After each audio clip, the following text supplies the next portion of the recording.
Larry? Thank you.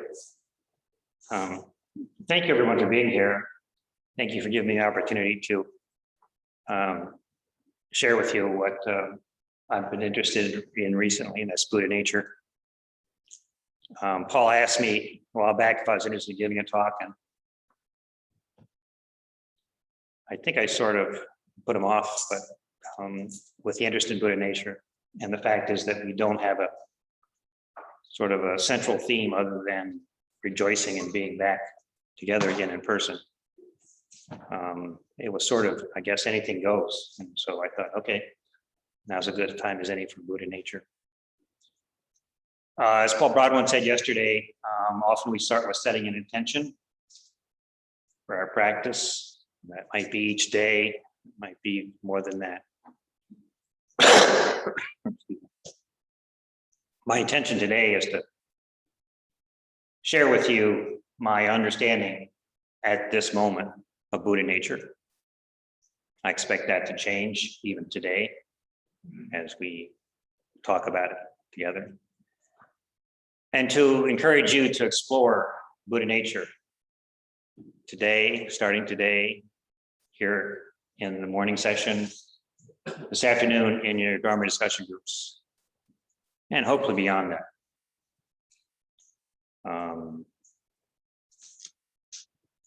So that's my intention. When I thought about the title, certainly Buddha nature is the subject. I'd given some thought to, Buddha nature : with the idea of posing the question, am I really good enough the way I am, or do I need to change? Because I think often that is the dilemma that we face. And sometimes we sort of switch back and forth between the two. I'm hoping at the end to give you some idea of how we can switch from an either or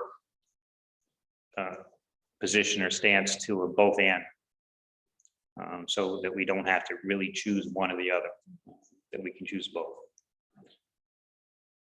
So just a brief bit about my background and the context of maybe my interest in Buddha nature, maybe for the benefit of those that are new to the practice, those that raised your hand yesterday. My journey was about 20 years ago when, by all indications, I should have been, I thought, happier than I was. And I thought, okay, now's the time, I have the time to explore further. So I read two books, The Art of Happiness by the Dalai Lama and Authentic Happiness by Martin Seligman, who's sort of the originator of positive psychology. And they both mention meditation as a possible aid in this. So I shopped around Milwaukee, visited a few places, and settled in at the Mindfulness Center of Milwaukee, feeling comfortable there. So this, I think, was about 1998. And like most people, I think, including one of my teachers, Mingyur Rinpoche, I started meditation for a purpose, to deal with my anxiety. So I was looking for a change in anxiety. And I think, as we often do as we start this, I was sort of looking for the solution, the cure for anxiety. And I think we all probably have gone that route maybe at times and had different experiences with that. I had, by all means, I think indications I mentioned of I should be happy. A wonderful family. I had switched careers and became a psychotherapist, helping develop a model called solutions-focused therapy, which I've come to discover has at least some of the same tenets as Buddhism. Some of the basic assumptions were that clients had their own goals and solutions. The therapist is just there to help uncover those. Change is inevitable. For every problem, there's a time when the problem does not exist, and we build upon that. So I was real enthusiastic, doing a lot of teaching of therapists around the world, seeing clients, and it was working pretty well. But after a period of time, I discovered, like we often do, that some things were still missing. And others had sort of criticized the solution-focused therapy in that it was all focused on change.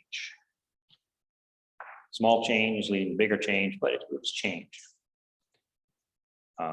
There was little room for acceptance. There was little room for emotion. And in fact, a lot of times we would see clients with chronic conditions, pain, for instance, chronic relationship problems, and so forth. And change was not always possible or very fast. And in fact, solution focus was called solution focused brief therapy. I tried to remove the word brief, but that wasn't enough. And then I tried calling it supportive solution focused, and that wasn't enough. So eventually, as after about 10 years of the practice, that's when I started the mindfulness journey for myself. And it was mostly the MBSR, like mindfulness-based stress reduction, doing groups for people with anxiety and depression, and found it, quite useful. And then I really sort of stopped coming to the mindfulness center on the east side because I had moved out to Sussex and so forth, and it was 45 to an hour-minute drive. But I heard about this Sangha in Elm Grove, and so I go to Elm Grove, the School Sisters of Notre Dame, and met with one of the sisters there. And they said, "Oh yes, we did have a Sangha here, but for various reasons, it's not here anymore." So I did track down Bob Weiss and found out that in fact there was that Sangha had moved to Waukesha, renting space in the Unitarian Church. And in fact, that Sangha was associated with the mindfulness community in Milwaukee. So it's sort of like coming home. Reintroducing myself to so many faces had changed over the period of 15 years ago, like I said, but actually one face has not changed. And well, maybe changed a little bit. Got a mask on today. Right, today. And I really want to say before I get into this and forget is I have such an appreciation and gratitude for Paul's effort over these years. I mean, we would not be here today if it were not for Paul. And we would not be able to do this today if it were not for Paul. So, yes. We'll do this again several times for Paul. Getting into Buddha nature. As I started to read more and get into Buddhism more, as opposed to the just sort of mindfulness-based stress reduction, which has a Buddhist component. Kabat-Zinn obviously utilized a lot of the things from Buddhism, but try to keep it fairly secular. And as I sort of shared the lead with the Sangha group and did more and more reading, this word Buddha nature kept popping up. And it sounded good. And it sounded like, I want some of that. So how can I get some of that? And so it sort of became my quest. But what I found was, I would hear the word, but I didn't hear much more about what really is Buddha nature. When we talk a lot about the Four Noble Truths and the other things, and the 5 of this, and the 10 of this, and the 12 of this, and 15 of this. And Buddhists have a big thing with numbers, which sometimes makes it easier. Like, okay, if it's the Four Noble Truths, I guess I have to come up with 4 truths, right? I'm not done. It just fairly recently, I've sort of set about looking for a better understanding of Buddha nature and maybe how I could get some of that. not knowing that maybe I already had it. And that's what we'll talk a bit about today. So I looked through I have a bookcase full of like 100 Buddhist books that I try to be fairly selective and only buy ones that I'm actually going to read, either in Sangha or on my own. And strangely enough, the ones that had index in the season, I did not find that much that said Buddha nature. And so I kind of tried to look for some cross words and so forth. And I turned to what I consider my two Buddhist teachers, Thich Nhat Hanh. Before I even joined the Sangha, I had some interest. A dear friend of mine, Joel Frank, who was a Capuchin brother, running the meal program at St. Ben's and also a part-time therapist.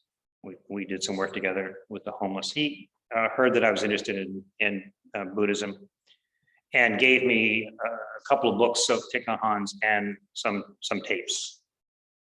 And I think, as probably many of you, just hearing Thich Nhat Hanh's voice is almost enough. He doesn't really have to say that much, just listening to his voice. Listening to him do the meditation on eating a tangerine, I think is pretty much all you need in some respects. He makes it so simple. Mingyur Rinpoche, I'm not sure exactly how I got onto him, but the advantage of Mingyur Rinpoche was that his Tergar group, international group, is based in Minneapolis. And he comes to the Midwest. And there are not too many Buddhist monks who come to the Midwest. Most of the time, it's one coast or the other. And he also comes to Madison because of the association with Richie Davidson. And there's a very strong Sangha, Tergar Sangha in Madison. So it's quite easy to see and be in retreat with Mingyur Rinpoche once a year with a short drive. And I've been fortunate to do that. When I first started, Mingyur Rinpoche was on a 4.5-year retreat, but he had made up a bunch of videos before he left, and he had some teachers that kind of filled us in. So that's where I am. So the part of the reason why we don't see much about Buddha nature is that it was not one of the original teachings of the Buddha. They talk about the first turning of the wheel and so forth. And Buddha nature, and it's somewhat unclear. Did the Buddha actually talk about, in whatever you want to call it, the aspect of Buddha nature, or did it come later? And there is one sutra, and I will write this just as a practice to see if this works. Okay. And I can't stand in front of the board. Okay. There is one sutra, Maha Ari Nirvana. And this is a sutra that probably was not written until maybe the 3rd century. And there's several versions, there's several fragments and so forth. So it's not really clear. You can go online and get several hundred pages and several chapters, like 12 chapters, and each one of those is broken down. So you can actually read the whole thing. I've read parts of it, and I'm not sure that it's that easy to understand. So this supposedly comes from toward the end of the Buddha's life. The Buddha lived to be 80, and this is some of his last teaching, and this comes from that. But since it's several centuries past, if this actually did happen, it may not be the most accurate. So we sort of have to take this as another one of those things. Is this real or not real? Just like when I started studying, became interested in Buddhism, I had the question, was the Buddha real? Was there really a Buddha? And we don't really spend that much time on the Buddha. We talk about the Dharma and the Sangha a lot, I think. Karen Armstrong's book, I think, on the Buddha, I take that as a reasonably accurate historical record of the Buddha. I think it's worth reading. If any of you have not read that. So much of this development was in South Asia and then spread to Eastern Asia, Japan, China, often most associated with the Mahayana tradition and also with the Vajrayana tradition. So what is Buddha nature?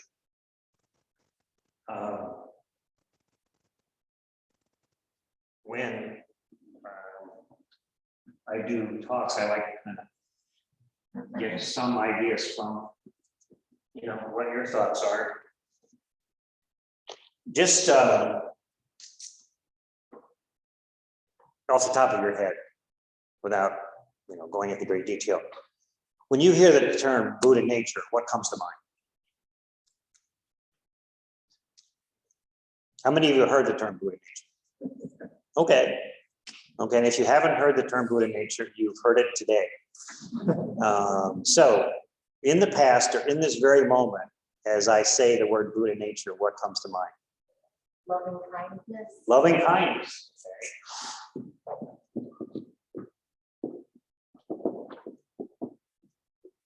Okay, thank you. Unity. I'm sorry? Unity. Unity? Okay.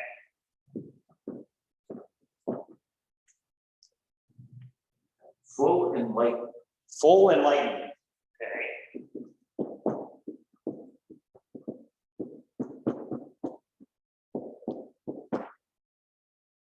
In the moment. In the moment. Okay.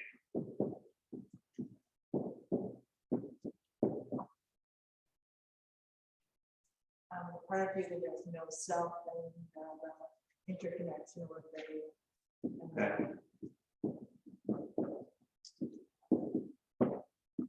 I'm just going to put interbeing. Awareness. Awareness. Okay.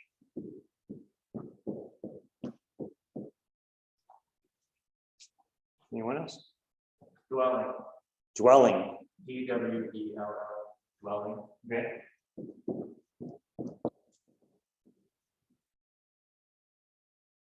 Bliss. Bliss.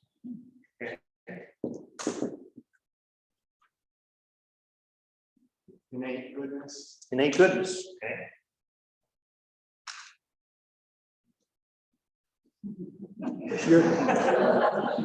Don't worry, the people on Zoom don't see it reversed.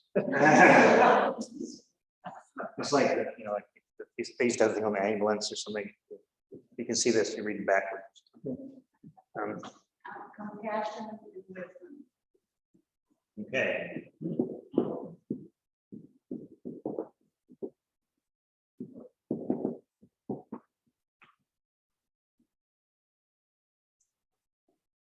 What keeps echoing in my mind is, does a dog have nature? Okay.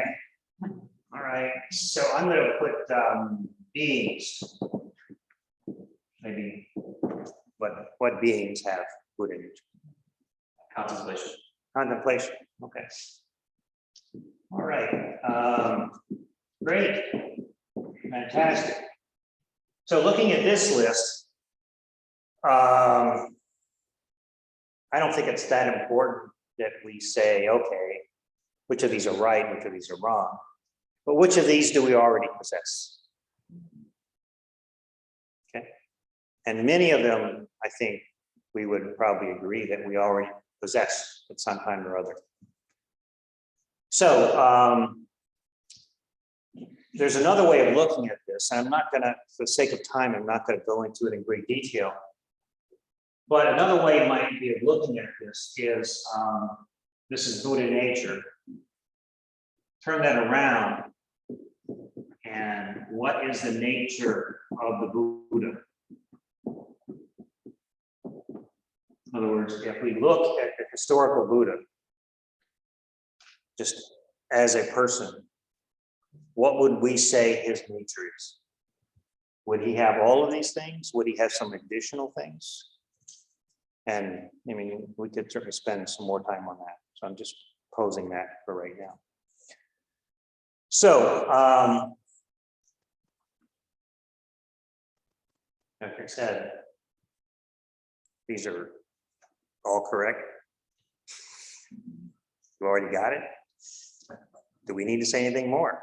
Okay, I will, because otherwise you would say, oh, you didn't say anything that I didn't already know.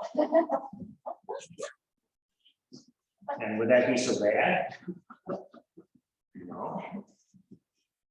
That may be part of where we're going with this anyway. So I mentioned sort of two of my teachers and sort of what approach they have. So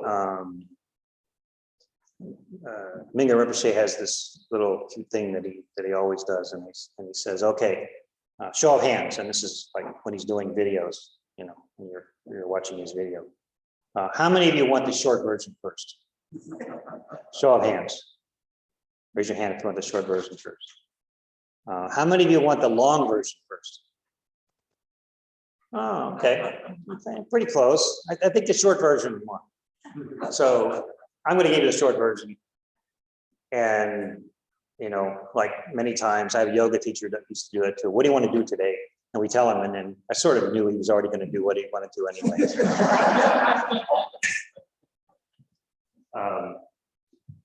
Yeah. So I, as you might imagine, Thich Nhat Hanh, we might consider it to be the shorter version, but it's a little bit different version in that, as best I could determine, and maybe when we have we open for more discussion, some of you may have a lot better understanding of Buddha nature than I do, and you may have more resources and so forth than I've looked at. But in perusing through the numerous books of Thich Nhat Hanh's that I have, I could not find really the specific word Buddha nature. But there is a sort of a comparison that I would like to say is very close to the Buddha nature. And that is, and actually it's the book that we're reading in the Waukesha Sangha right now, The Art of Living. And in The Art of Living, he talks about the 3 doors of liberation: emptiness, signlessness, and aimlessness. And in the chapter on aimlessness, I will just quote a few of the things that he says. We don't need to go anywhere. We just need to sit down and look deeply to discover that the whole cosmos is here right now within us. We are everything we are looking for. He goes on, the Buddha was no longer looking or yearning for anything, no longer striving, and yet he never ceased to liberate all beings. When we remove the objects of our cravings and desires, we discover that happiness and freedom are available to us right here in the present moment. Our true self doesn't need to do anything. We just live our life deeply in the present moment. When we eat, we just eat. When we wash dishes, we just wash dishes. And so on. So for him, the Buddha nature is a lot about being in the present moment as you read and listen to his teachings. He also says, and I'm sharing this because, as I mentioned earlier, there are similarities between the 2 teachers. We have the understanding, loving kindness, and compassion to act to help others. So, important. Now, with Mingyur Rinpoche, he's added to this, and in some ways subtracted from this. And in the, 6 or 7 years that I've sort of followed his teachings, I've seen some definite changes. And I certainly saw the definite change from before he went on his 4.5-year retreat to when he came back. There's certain things that he's emphasized. And with him, and I guess I was somewhat comforted to know this, and that you know, somebody who is not a Buddhist monk, greatly revered, he tells the stories, at least initially and now, of his experience with Buddhism, with meditation. He grew up in Nepal, up in the mountains, Mount Manaslu, which I actually had a chance to visit a few years ago on a trekking meditation thing. And his father was a revered Buddhist, Tibetan Buddhist monk, who would spend the winters in Kathmandu at the monastery then, and then they would hike up, live up in the mountains, the Himalayas. He talks about the fact that as a young child, at 5 years of age, he started developing panic attacks. And here he was surrounded by not only his father, but it turns out his brothers. And I'm just letting you be aware, you're just recording your belly there. Oh. So if you either want to sit and do your talking or stand up right there, I don't want you to look back at the recording and say, oh, that wasn't very good. When you stood in front of the whiteboard, you were okay. Oh, okay. All right. I'll stay there. We used to tape our sessions in the therapy thing, and this camera used to go back and forth, and sometimes I'd just be sitting there doing nothing. And people would go, "How come you're doing nothing?" And I would have to make up something like, "Well, I'm listening." So anyway, getting back to Megan Rinpoche. So he thought that if he really practiced meditation really hard, that he could cure his panic attacks. And he tried and he tried and he tried, and it wasn't working. And he started thinking, there must be something wrong with me. Here are my learned father and others around me, and he was actually considered to be an incarnate Lama, somebody I came from previous generations. So, well, I'll tell you in a minute about his conclusion and what happened to him. But in his looking at Buddha nature, he specifically defines Buddha nature. And he defines it as composed of 4 components. And I think you have, in the opening, when I asked you what is your thought of Buddha nature, you're going to see a lot of similarities.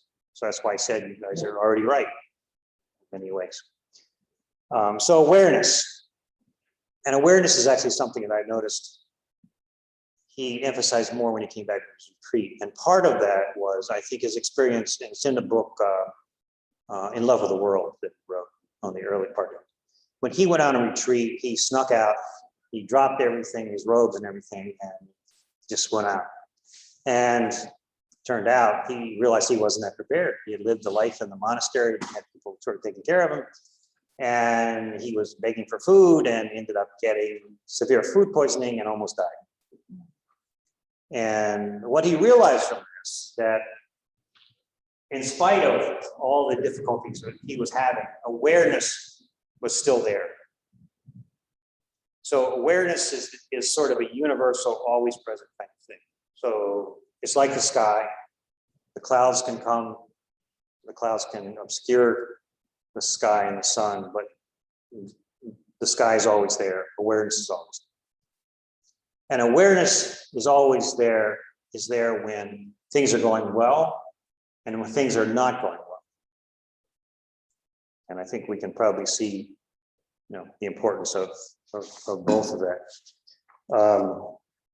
And it doesn't get better. Awareness doesn't get better when things are better, and awareness doesn't get worse when things are worse. It just is. It's always there. The second component. He doesn't use the word loving kindness, he just uses the word love and compassion.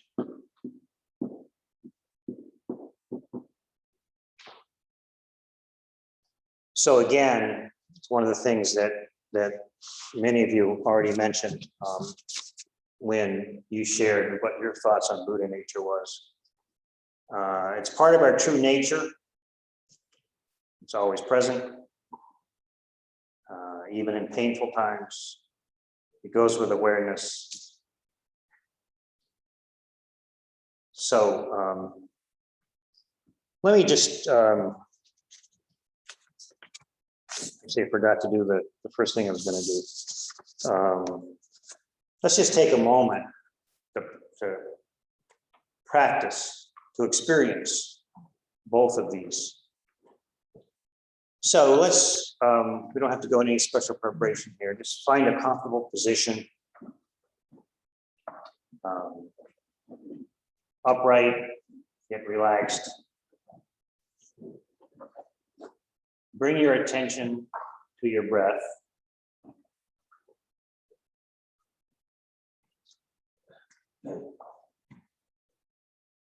Notice the sensations as you breathe in and breathe out.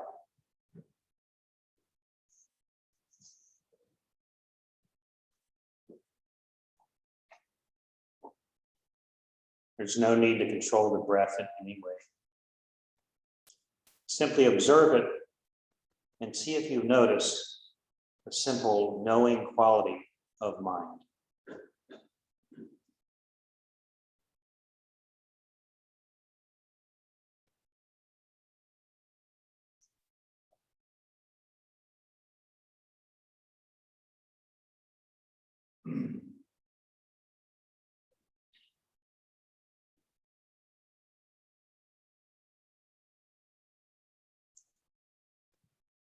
And now expand your awareness to include sights, sounds, taste, smell, physical sensations that you experience.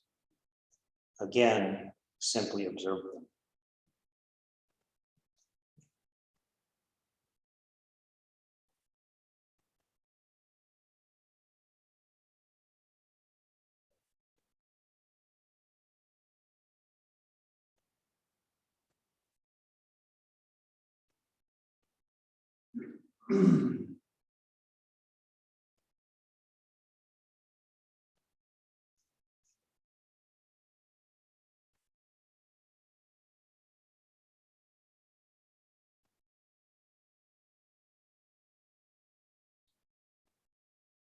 Now allow your awareness to extend beyond any particular experience.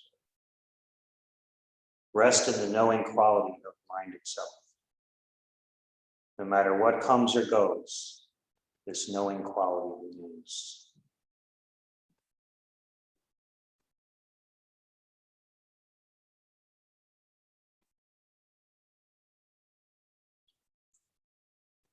Although everything falls apart, our true nature, awareness itself, cannot fall apart. It cannot die. It cannot be stopped. It cannot be destroyed because it is unborn. Awareness is always with us. Trust in this. This is your true nature and ultimate refuge.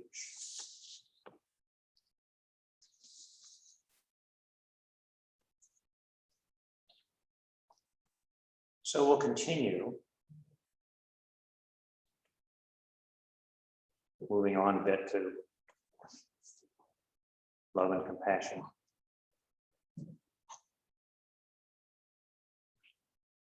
Do you feel the impulse to move away from discomfort or to avoid anything unpleasant? Just notice that.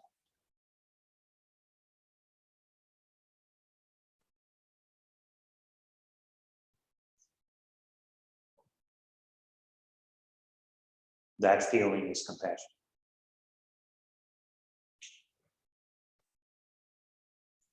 Can you sense the wish to experience happiness, contentment, or simply to feel whole.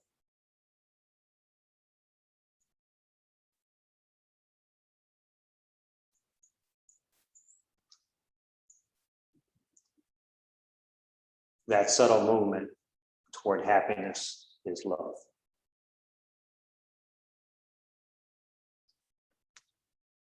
So that's how he defines. Which ones? Okay. Can you sense the wish to experience happiness, contentment, or simply to feel whole? That subtle movement towards happiness is love.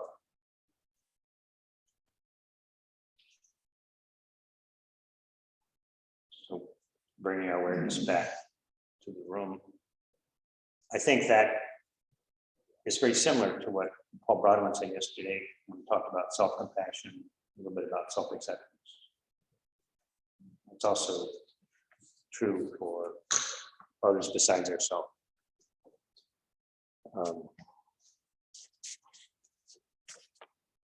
So the third component of Mingyur Rinpoche's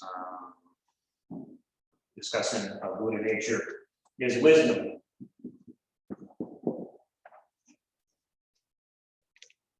And again, this was mentioned from you today. We're talking mostly about deep insight, innate wisdom, intuitive, knowing anything, everything. Could be thoughts, emotions, impulses. And the fourth component, fourth aspect of Buddha nature is capability, sometimes also called capacity.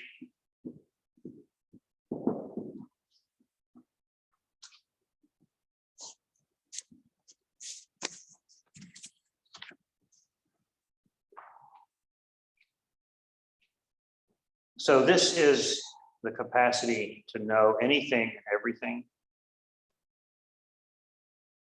allowing us to relieve the suffering of ourselves and others. We have the capability to choose how we think about ourselves and others, how we relate to situations. It doesn't necessarily mean we have the ability, though. And this is where practice comes in, and I'll mention that at the end. And it's a little bit different here in a way, in that, well, let me sort of compare these, I think, with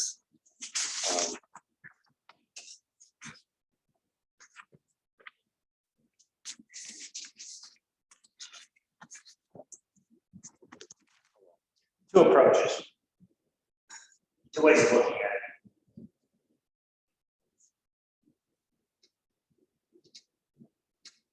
We've heard a lot this week and in past retreats about Thich Nhat Hanh and his store consciousness and mind consciousness and the idea of watering seeds. So for Thich Nhat Hanh, the idea is that we have a seed, and the seed needs, I think as Cornelia said last night, talked about compost, mud, and so forth. Certainly the soil needs that soil or compost to grow. It also needs, we need to water that seed.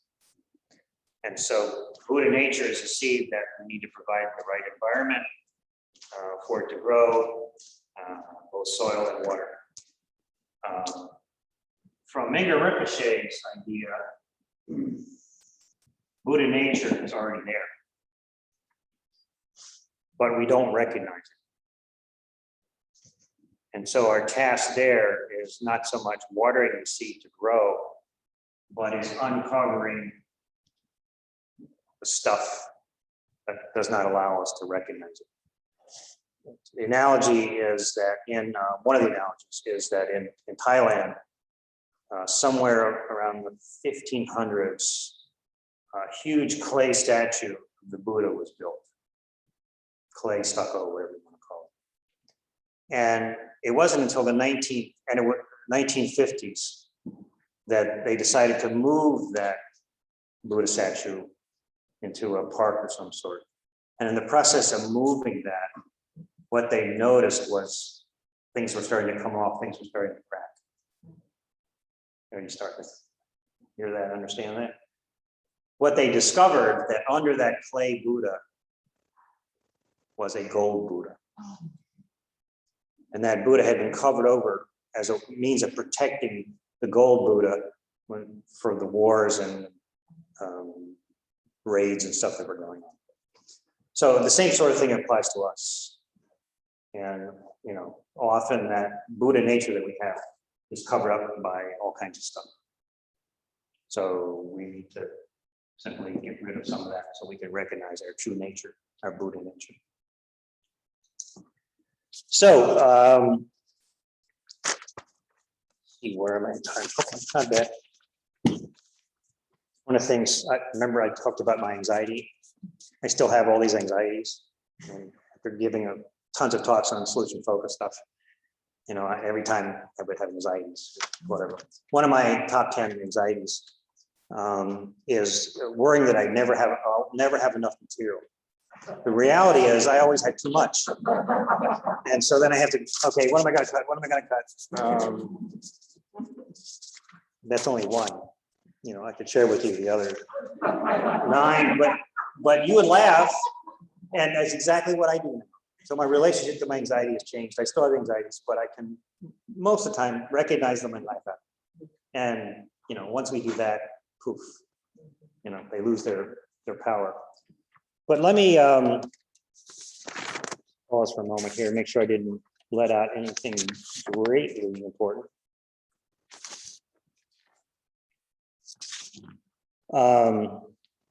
Yeah, I'm going to skip a few things. I might come back to them.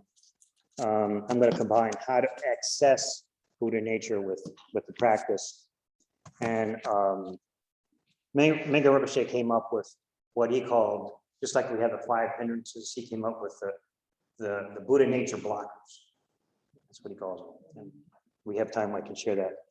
But let me come back to the central question. Remember what the central question was that I posed? Buddha nature : am I good enough the way I am, or do I need to change? Because I think we spend a lot of time, effort, sometimes money to do that. Maybe therapy is one approach. Maybe there's all kinds of other approaches. And so the answer to that question, there are several answers. And I think, you know, you ultimately have to answer the question yourself. Okay.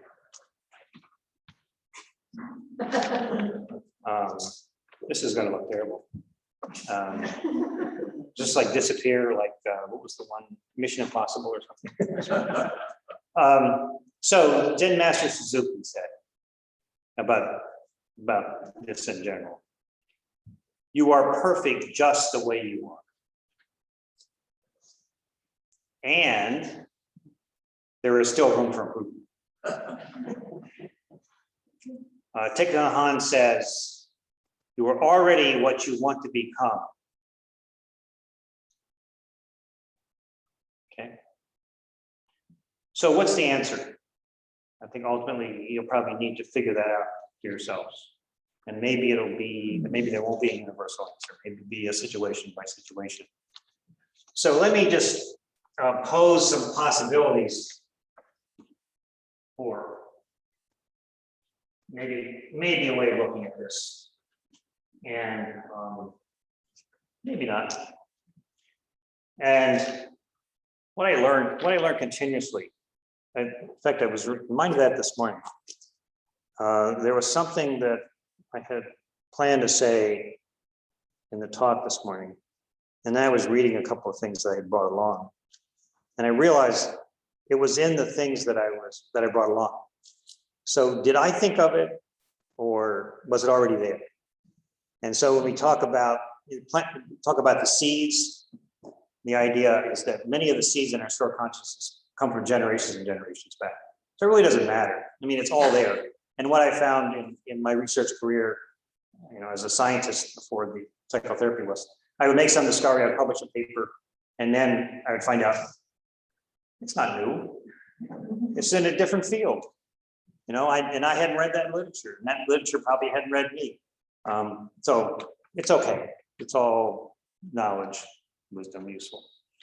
So I'm going to present what I think might help answer that question on sort of week-to-week, moment-by-moment basis. So often we're faced with problems,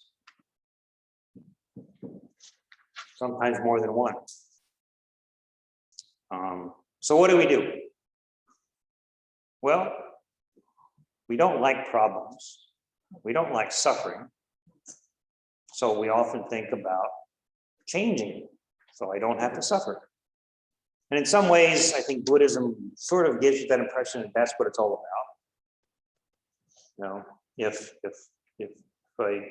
If I'm not happy, then I'm seeking happiness. The Dalai Lama writes a book saying the art of happiness. But in fact, we have to remember that there is still a first noble truth. Suffering exists. So if you're born, you're going to suffer. And it talks about aging and dying and all kinds of things that then we through our life experiences find out there's lots of sources of suffering. So we look at them often as a problem, particularly I think in our Western society, maybe more so than many other societies. So we start thinking about changes. Maybe I'll do this, maybe I'll do that, maybe I'll do this, maybe I'll do that. We spend a lot of time, effort, money. Maybe we stick to something for a few weeks. Then we hear about something else, and then we jump to that, and then we jump to that. And we seem to have our lives doing that. And every time we do that, the impact of that points, again, more to our own insufficiencies in sort of a very negative light. As we try to make these changes, we often end up intensifying the problem that we have. So from the Buddha nature,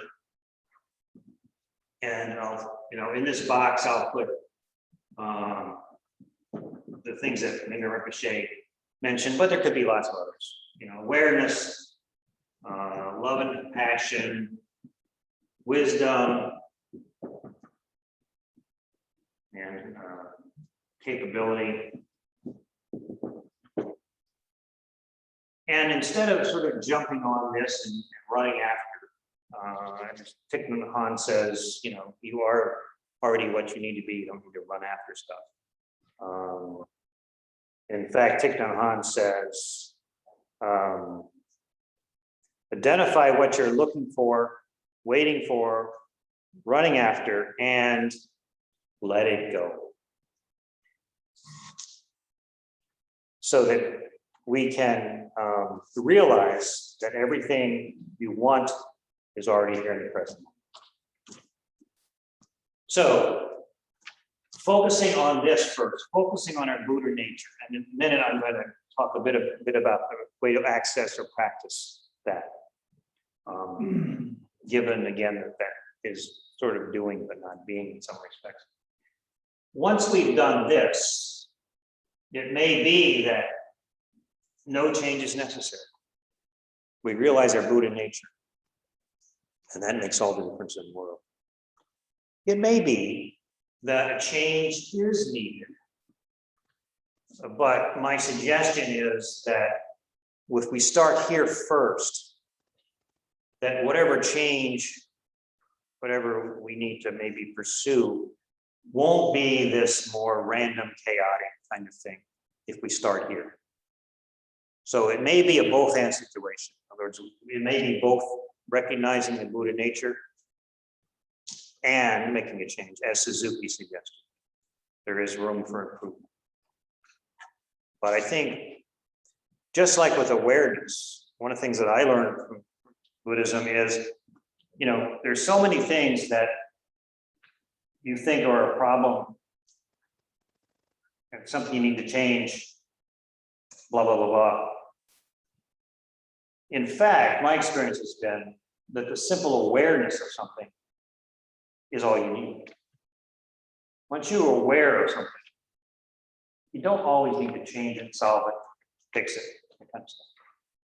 But if we're not aware of the true nature of our mind and reality, we don't need to really change it. And I learned that, as pursuing getting rid of my anxiety.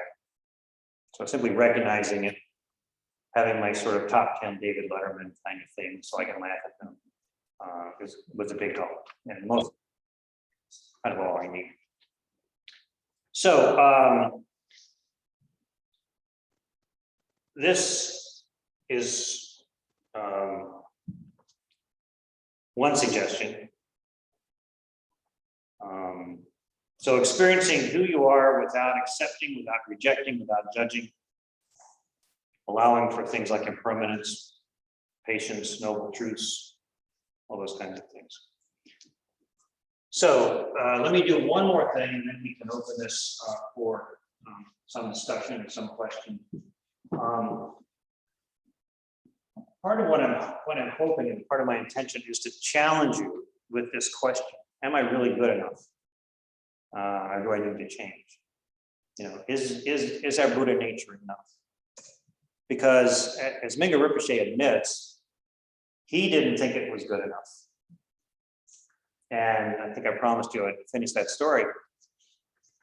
What he came up with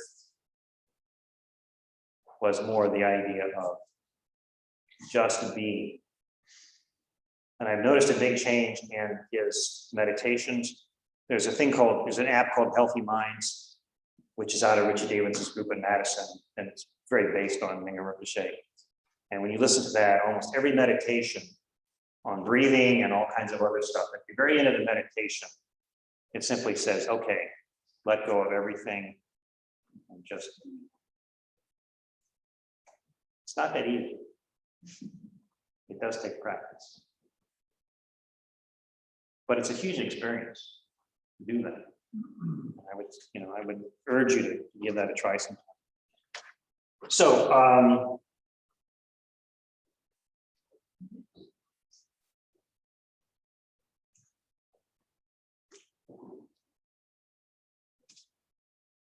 okay. Somewhere along the line, you have this bird thing. I gotta find the bird. This is like combining two different things.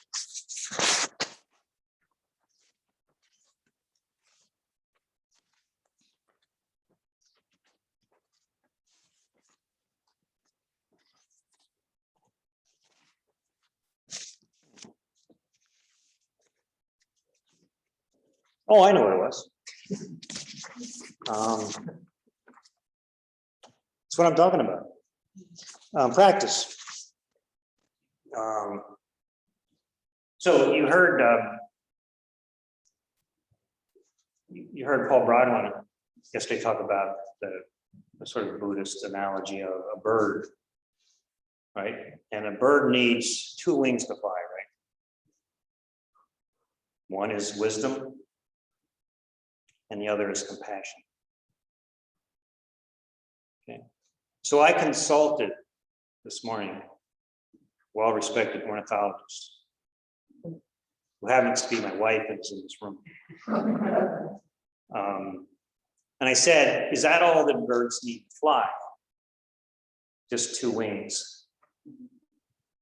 What about tail feathers? Because she's always talking about, she bans birds. She's always talking about measuring tail feathers. What about tail feathers? What if tail feathers do? Well, tail feathers help you steer. It helps the birds steer. So what I'm suggesting is that practice is like tail feathers. It helps steer us ultimately in the right direction.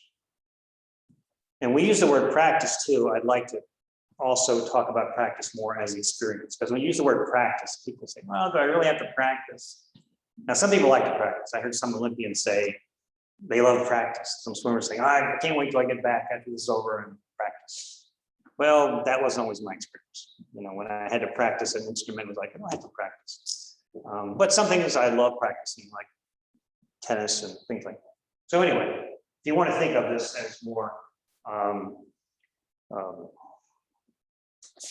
an experience, and as the Buddha did say, don't take my word for this. Try it out for yourself and see, what your experience is. So there's a couple of ways to experience this. This is one suggestion from Jack Kornfield. I always get this confused. It is you. I always want to call him Jack Kornfield. And he calls this seeing the secret goodness. And it's very much like a mindful, it's very much like a loving, a metta practice. So, and he suggests that you start with somebody that you already have some positive vibes for. And look for the inner goodness of that person. Set your intention for doing it. So, as you leave to meet someone or whatever, set the intention of looking for that goodness of that person. And then, just like with the metta practice, maybe another time, you might set the intention of looking for the goodness of the neutral stranger, that person. And you work your way to the more difficult person, looking for the goodness of that person. So we practice, metta for difficult people, right? Whether it's somebody we know or a politician or whatever. Can we practice that with a difficult person? And then practice that for ourselves. Okay, so that's one way of experiencing this. A second way that's been suggested is the, well, they call it the stones kind of thing. I don't like this approach because maybe I'm overly sensitive to some of the racial things, but it talks about, having white chips and black chips, and the white chips are the good chips and the black chips are the bad chips. So I'll propose something slightly different. And that is we're looking at, we're doing an inventory of our qualities and characteristics. And I know we're not supposed to judge, but Paul told me this, we always do judge. Being aware of it is an important thing. I'm going to suggest, instead of using black and white chips, that we use nickels and quarters. Okay. So what we know is that there's a difference. I think maybe Paul Bugger mentioned this last night too, or yesterday. There's a difference between the way we perceive good and bad kind of comments and actions and so forth.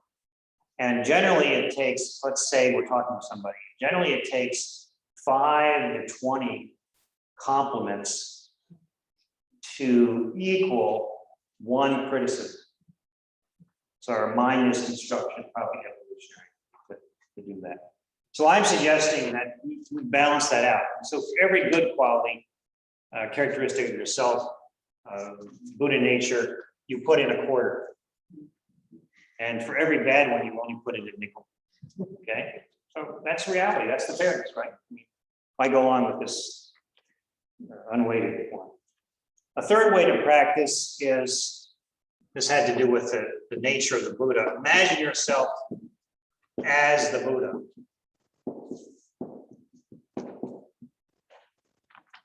Simple, really simple thing to do. The fifth one is, and this is more from Mingyur Rinpoche, pause simply to be. Drop the meditation, don't control your attention, don't need to control your mind, just be. In fact, Mingyur Rinpoche says the best meditation is no meditation.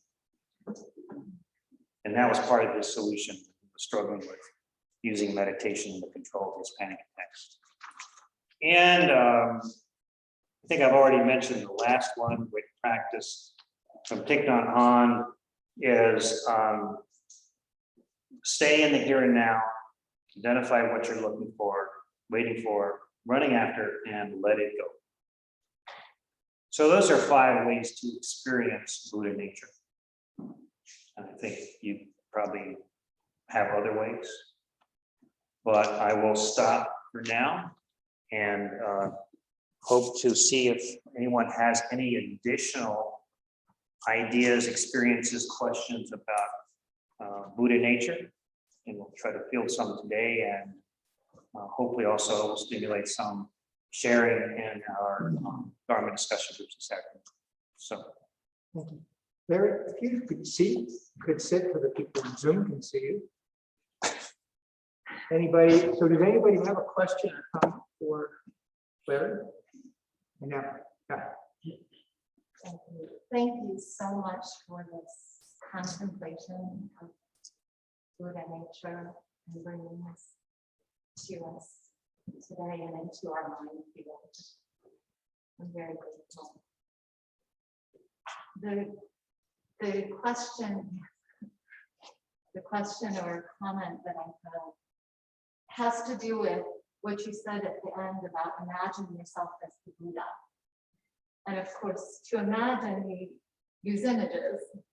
And one of the most appealing things to me about forms and images of the Buddha, which have really shaped my understanding of Buddha nature.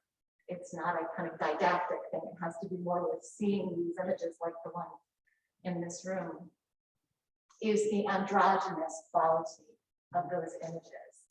So I can imagine the Buddha as both male and female, which I often cannot do with Christ, for example, or for other saints and prophets and sages who are often bearded. So I wonder if you have anything to say about the androgynous quality of Buddha nature. Larry, could you summarize that to the people on Zoom?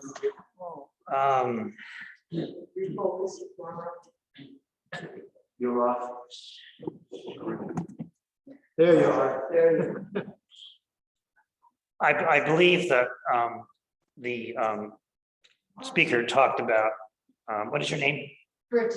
Bridget shared with us how what is interesting, appealing to her is the androgynous nature of the Buddha. So when she looked at the practice of imagining yourself as the Buddha, she could use that image as opposed to maybe some other forms where just it didn't relate, it didn't gel. So did I kind of get that right? Yes, Okay. and that they're specifically masculine in many traditions. So Yeah, so other traditions really focus on the masculine. Thank you. Other comments, questions, suggestions? Anyone on the Zoom screen as well? Do you have any questions?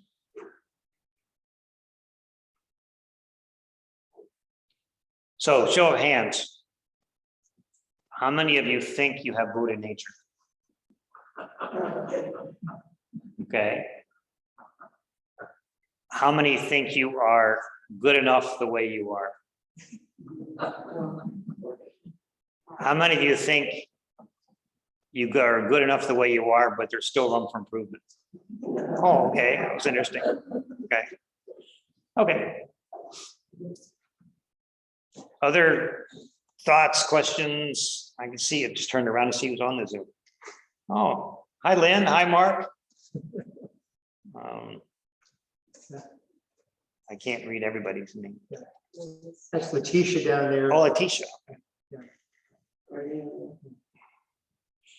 So Shirley has a question.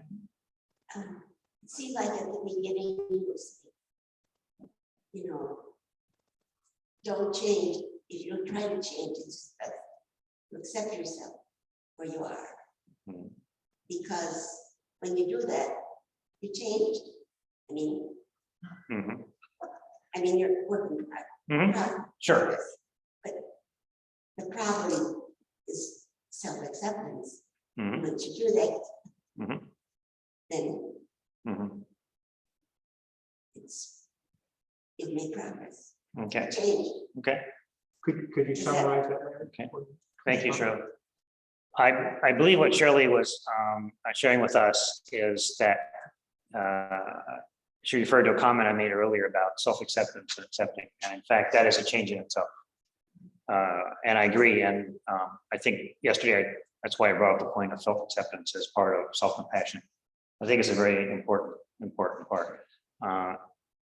I think it's probably implied in what the Buddha said and also what Thich Nhat Hanh says. Maybe we don't always use those words, but I think that's a big thing. Certainly. Thank you. Thank you. Ro, did you have a question? I love what you were saying at the beginning about the sky. And I was thinking that the earth has Buddha nature, Mhm. the sky has Buddha nature. Mhm. And one of the reasons we come to the country, to the wild, is to experience that with a lot more intention. Mhm. And then just thinking that if we can be in that with that kind of trust, I feel that there's something in the trusting Buddha nature that allows us to accept. Mhm. You know, that sense of we don't question it. Mhm. Because there's something very, you know, even the question itself, do you have it, don't you? Mhm. It's like a kind of a distrust or a lack of acceptance. Mhm. And yet I don't get that feeling when I'm in nature. There's nothing out there that's telling me I don't trust that I'm Buddha. Mhm. Or that I'm the cosmos, or I don't trust that I'm the earth. And it changes constantly. Thank you. And I really appreciate your work with solution focus too. I think the dovetail, that's really good. Okay, thank you. Boy, you said so many things. It's sort of like paraphrasing and not doing justice to the comments that you made. So I'm not going to necessarily summarize what you said, but I think you're pointing out that, for instance, we talk about Buddha nature. We also can talk about nature. The fact is that when we are in nature, I think we feel closer to Buddha nature in general. I will also say that thank you for reminding me. There was a question earlier on when we were sharing about Buddha nature. Who has Buddha nature? And, you know, sort of in our way of looking at things, you know, who's at the top? You know, humans, right? So we want to make sure they got Buddha nature. But there's a bit of a controversy. I think most people would say all sentient beings have Buddha nature.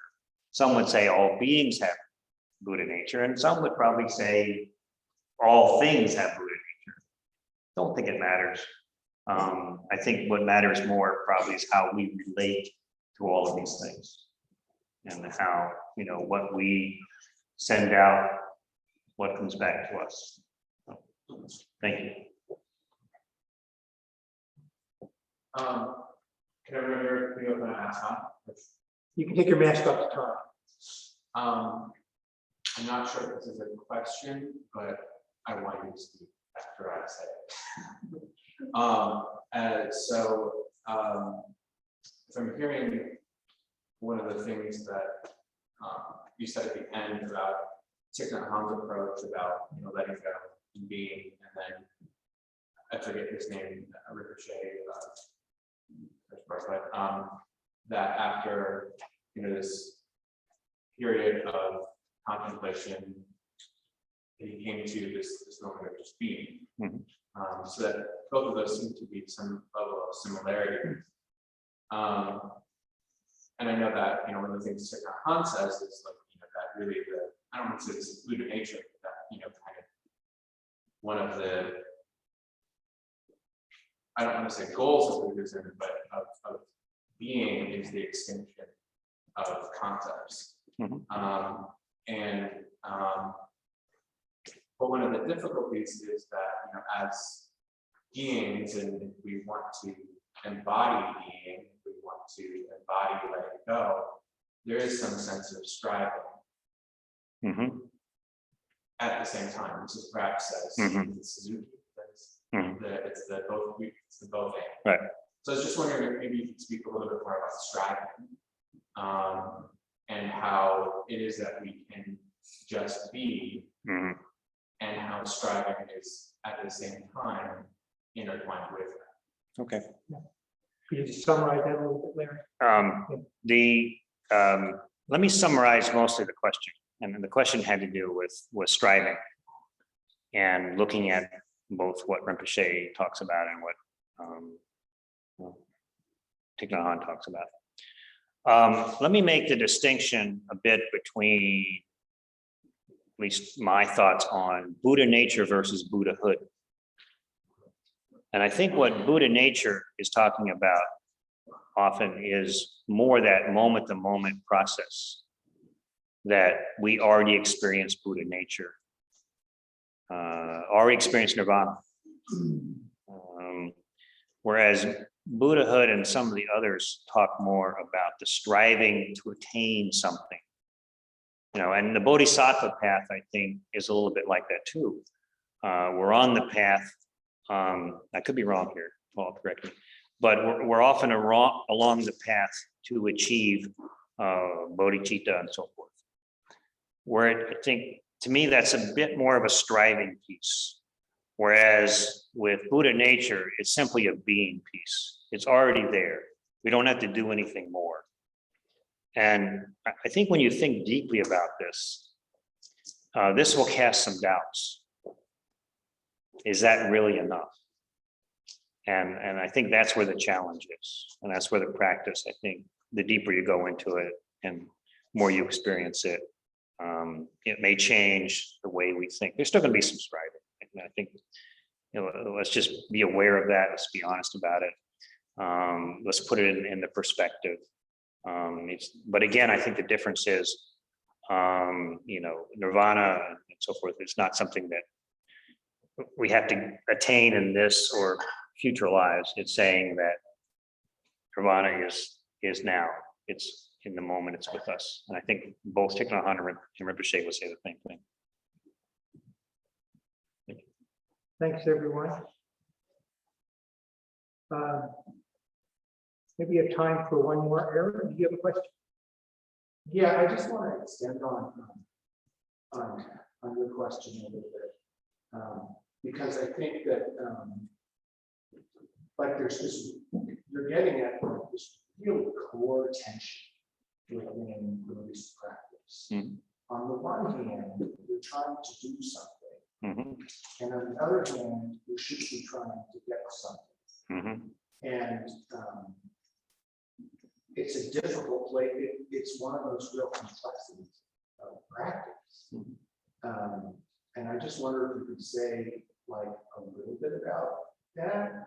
And I wonder if some of what you're getting at is a little bit about kind of faith in the practice. That when you do it, we're not trying to get anything out of it, that it will do something.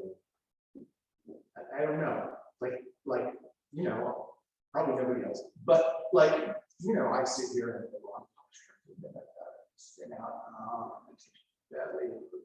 You know what I mean? Like, of course, I'm not getting meditation, right? So. It's Aaron, right? Yeah. Okay. Summarize a little bit, Larry.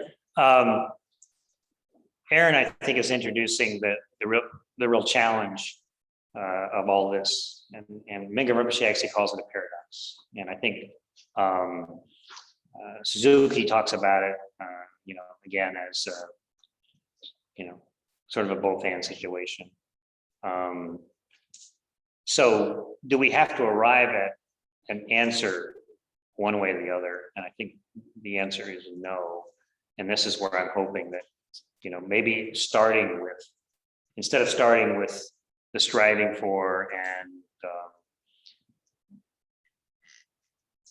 pushing, grasping, whatever, we fall back into the same problems that create suffering. So we know that suffering comes from, attachment and aversion and delusion, ignorance, so forth. We certainly don't want Buddha nature to add to that, so that if I think we use the aspects of the components that Mingyur Rinpoche talked about, awareness, loving kindness, love and compassion, so wisdom and capability and so forth, I think we can be cautious about Buddha nature as well as anything else in Buddhism. And again, going back to the Buddha, I've heard the Dalai Lama say it, you experience it for yourself. And Mingyur Rinpoche talked about, someone here talked about trust. The other part of that is courage. I think this journey that we're talking about, whatever that journey is, takes some courage. It takes some courage sometimes to admit both our what we might call good qualities and bad qualities. It takes some courage to decide sometimes to accept things. It takes some courage to sometimes change things. It takes some courage to look at things differently, so that even when we think we have the answer, that we don't get too attached to that and leave ourselves no longer open to anything else. So I see it as a changing, evolving situation. That's why I mentioned I thought it was helpful, curious to me that just to watch the progression of Mingyur Rinpoche and his own teachings because of his somewhat from his life experiences, both from childhood up through his retreat. I don't quite have that connection with Thich Nhat Hanh because I sort of jumped in the middle of Thich Nhat Hanh and he'd already written books, and then I couldn't really see the sequence of things. And I think we each have our own personal sequence, and it is what it is, subject to change. Hope that answers a bit. So we can talk more. Jane, did you have a question? Well, just a comment. I really appreciate all this discussion, because a lot of what came up in terms of questions and contradictions just in this whole Buddhist path. There's a love and kindness meditation, so we can practice this in that quiet time where we're just breathing and taking it in. It's called love and kindness meditation. And I'm going to take you through that this afternoon. So basically, you can experience it and then take that Buddha nature, experience it, and then share it. Great. So you folks on Zoom are going to be missing out on something, I'm afraid, because we're not recording that right this afternoon. Yeah. Anyway, Jane is sharing with us the experience that she's offering this afternoon to pursue loving kindness more as a way of also then experiencing Buddha nature. If I got that. So thank you. Thank you, dear friends. I think we have to kind of be aware of the hour. And so one of the things that we will be doing is Friday morning, we have what is called Dharma discussion of the whole group. And this is a time when you can bring up questions to the particular presenters.